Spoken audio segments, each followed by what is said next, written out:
"You're not some soldier, just another old man with a limp and a story," the agent muttered under his breath as he shoved past him. That's how it began. Not with a confrontation. Not with fists or shouting. Just one sharp moment of dismissal on an ordinary afternoon in Terminal C of the Charleston Regional Airport. He didn't respond, didn't make a scene. He only glanced down at the scuffed floor, adjusted the sleeve of his old bomber jacket, and tightened his grip on the cane carved with a fading Marine Corps insignia. His name was Harold Boone, 76, retired major, right leg prosthetic, Bronze Star recipient. But to the boarding agent, he was just a delay in the line. The kind of man people sigh at in airports because he moves too slowly, takes up too much space, or asks the wrong question at the wrong time. And if you agree that no veteran should ever be treated like an inconvenience, like and subscribe, because what happened next, just 6 minutes later, would silence an entire terminal. Boone had shown up early for his flight to Phoenix. He hadn't flown in years, hadn't left the state in nearly a decade. But a funeral invitation changed all that. A memorial for a brother in arms, the last from his squadron. He'd packed light, just a single weathered duffel, a folder with military transport approval, and an envelope of faded photographs. He waited patiently at the priority boarding line for veterans and disabled passengers.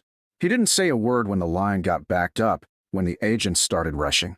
But Rick, the gate agent, young, impatient, brash, noticed him. "Sir, this line's for special accommodations. I need you to move back," Rick barked. Boone quietly handed him the paperwork. Rick barely glanced at it before scoffing. "This is from 2012. Do you have anything current?" Boone tapped the seal on the page, still valid, Department of Defense. Rick shook his head, rolled his eyes, and pushed past him, muttering again under his breath. "You're not some soldier, just another old man with a limp and a story." The shove wasn't violent, just careless. Just enough to knock Boone sideways into the barrier rail. A gasp came from a woman 2 lines over. Someone started filming. Boone caught himself, regained balance. His cane clattered to the ground. Rick was already waving in the next group of passengers. Boone bent slowly to retrieve the cane, his prosthetic making the motion awkward, almost painful. But he didn't say a word, just straightened up, nodded faintly, and stepped back. He had survived parachuting into Laos, had walked 5 miles on one leg after being hit by shrapnel in 1971. He would not be broken here by a polyester tie and a headset mic. But across the terminal, someone had been watching. Not just any someone. A woman in plain clothes, sitting near Gate B8 with her assistant and a carry-on she hadn't touched in half an hour. General Madeline Reyes. 4 stars. Chief of Joint Operations. She had served in the same command line where Harold Boone's name was whispered like legend. She knew that limp. She knew that cane. And when she saw Boone standing alone, quietly reordering his papers while others looked away, she stood up. She didn't march. She didn't call security. She simply walked, like a storm gathering, straight through the crowd until she stood between Boone and the gate agent. "Major Boone," she said, clear enough for the terminal to hear. "I apologize for the delay." Boone looked up, eyes squinting through the fluorescent lights. "General Reyes?" he asked, not out of confusion, but recognition. She saluted him. Sharp. Exact. "Sir, I served under the doctrine you wrote for Bayside Emergency Medical." The terminal froze. Passengers who had laughed or looked away went still. Rick blinked rapidly, suddenly aware that the temperature had changed. Reyes didn't turn to face him yet. "Did this man present identification?" she asked. Boone nodded slowly. "Yes, ma'am." "Did he raise his voice?" "No, ma'am." "Did he ask for anything more than his due?" "No, ma'am." That's when she turned. When Rick's mouth opened slightly in some mixture of confusion and panic. She didn't yell. She didn't even speak loudly. She simply said, "You have 1 minute to call your supervisor. You will explain what you did. You will apologize. And then you'll step away from this gate before I make a call that changes the structure of this airport's federal charter." Rick stumbled, stammered, reached for the phone. Cameras were already out. TSA supervisors were en route. A crowd was forming. Someone whispered, "Is this going viral?" But Boone didn't care. He just stood there, adjusting the duffel on his shoulder. "You didn't have to come over," he said to Reyes. "Yes, I did," she replied. "Because every time someone thinks your silence means you've been forgotten, they forget who's still watching." 6 minutes. That's all it took. For the gate to quiet. for the crowd to gather, for an entire terminal to remember what dignity really looks like. Boone didn't take the first-class upgrade that was offered minutes later. He didn't accept the press interview request. He just walked onto that plane, row 22C, window seat, leaned back, and stared out at the sky. Because the fight for respect doesn't always happen on a battlefield. Sometimes, it happens at a gate, where no one thought it would matter. Until it did. The moment the supervisor arrived, everything about the terminal changed. Voices dropped, feet stilled, and Gate C-27 transformed from a loading zone into a battleground of reputation. General Madeline Reyes didn't raise her voice, didn't need a microphone, but the moment she uttered the words, "You're about to learn what oversight means," the air shifted. Officer Rick, who just minutes ago had waved away a war hero with the arrogance of a mall cop, now stood red-faced and frozen, unable to offer more than a breathless, "I didn't know." And Reyes didn't blink. That's the problem. You never know. Not until the uniform's off, the canes in hand, and the stories you mock are the ones that protected your right to stand behind the podium. The supervisor, a portly man named Derek with nervous eyes and a TSA badge half-swung on his lanyard, began apologizing profusely to Boone, to Reyes, to everyone. But Boone didn't flinch. He just stood straight, prosthetic planted firm, duffel still slung over one shoulder, his silence a posture of something greater than outrage. Dignity. "Major Boone," Reyes said gently, turning to him. "You served with the 38th Tactical Fighter Wing, correct?" Boone nodded. "Denam, 69. Rescue rotation, aerial medevac." That made Derek pause. So did a woman nearby, hand over her mouth. A man behind her whispered, "That's the one where 5 pilots were pulled from a flaming C-130 crash without backup." Reyes nodded. "He's the reason 3 of them lived." Boone shook his head softly. "Team effort." Reyes smiled faintly, but then turned serious. "You have no idea how many times I quoted your field manual. You saved lives long after you left the air." Then, loud enough for every bystander to hear, she added, "And you deserve more than a shove and a smirk in a hallway built by the very freedom you defended." Murmurs rippled through the growing crowd. Gate agents, security personnel, flight crew, even passengers from other terminals were slowly gathering, drawn by the tension, and now, by the truth. One officer removed his hat. Another stood at attention. Boone still hadn't asked for recognition, but it found him anyway. Suddenly, over the intercom, a page crackled. "Attention. Final boarding for Flight 482 to Phoenix at Gate C-27. The moment the words echoed out, a young flight attendant named Kelly stepped forward and said, "Sir, we'd like to escort you personally to the plane. You'll board first." Boone looked up, surprised. "I'm good in the back." Reyes leaned in slightly. "Today, sir, you're in front. Because some stories don't belong in silence." Boone gave a small nod. "Only if the kid next to me gets on first." He motioned toward a young army corporal who had been sitting quietly nearby, his arm in a sling.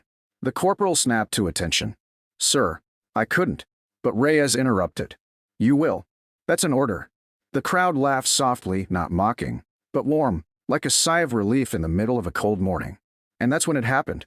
From the far end of the terminal, near Gate C-21, a single low hum became audible, growing closer, sharper, until it roared above the concourse. A flyover. One of the last Honor Wing A-10 Thunderbolts had been scheduled to pass over the city for a Memorial Day event, but no one expected it early. Reyes tapped her phone once, one quick text. "Now," she said. Boone looked to the glass as the jet ripped through the sky like a thunderclap wrapped in steel. Everyone near the windows froze. Even Derek removed his hat. No one spoke. No one moved. Boone just stared. Then, as if carried on the wake of that noise, something incredible happened, for other veterans waiting at the same gate rose quietly to their feet and saluted him, each of them without coordination, without prompt, without ego. Reyes followed, then the corporal, then a pilot who had stepped out from the cockpit. A full terminal, silent, still, watching one man who had nearly been shoved aside become the center of something none of them would ever forget. Boone, with one hand, lifted the cane, then gently saluted back. "That's enough," he muttered, his voice barely audible. "I'm just traveling." But his silence had weight. It rang louder than applause. As the crowd dispersed and the boarding process resumed, a child tugged at Boone's sleeve. "Were you really in a war?" Boone smiled faintly. "Still am, sometimes." Then he stepped onto the plane, not first class, not upgraded, just row 22C, just like he planned. But when the flight landed in Phoenix 3 hours later, a military convoy was waiting. A commander stepped forward and saluted. "Major Boone," he said. "Welcome back to the sky." The Phoenix tarmac shimmered with heat as the sun began its slow descent behind the hills. But no one noticed the temperature, only the silence that spread like a hush across the crowd gathered beyond the gate. Major Harold Boone stepped off the plane slowly, cane in one hand, duffel over his shoulder, that same bomber jacket from 1972 zipped up over a simple tan shirt. He hadn't known anyone would be waiting, hadn't asked for this. Not the veterans lined up in full dress uniform, not the ROTC cadets holding small American flags, not the three-star general who stood ramrod straight in the center of the formation. A full honor line had assembled while he was 30,000 feet above the desert. It started with a call from General Reyes mid-flight, quiet, unannounced, and spread like wildfire through the veteran network. Boone, the man they all heard about but had never met, was landing in their city. The last of the Da Nang medevac crew. A living piece of a legacy they were told was fading. But it hadn't faded. It had just stopped asking to be seen.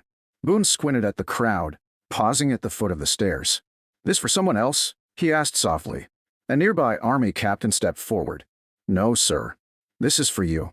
The press hadn't been invited, but a few passengers from the flight stood at the gate behind the glass, hands over their hearts. The same corporal from Charleston, sling still strapped to his shoulder, had quietly told the story to a flight attendant mid-flight, and by the time the wheels touched down, even the baggage crew knew his name. Boone adjusted the duffel strap again and walked forward, slow, steady. His prosthetic tapped faintly against the tarmac with every step. One officer moved to offer a wheelchair. Boone shook his head without speaking. "He walks," someone whispered from the back of the line. "Let him walk." And he did. 30 yards through silence, past uniformed strangers who saluted without blinking, their faces solemn with the kind of reverence you can't rehearse. Each pair of boots snapped to attention as he passed. And yet, Boone never once lifted his head in pride, just nodded faintly at each man and woman who saw him, not just as a relic of war, but as the proof that sacrifice doesn't always come with cameras or speeches. It sometimes walks off a commercial flight with a paper boarding pass and a duffel that smells like leather and dust. At the end of the formation stood a tall man with steel gray hair and a face lined by decades of field command. General Langley, retired. Boone hadn't seen him since '73. "You're still ugly," Boone muttered with a half-smile. Langley grinned. "You still walk like hell's chasing you." Then the two men did something no one expected.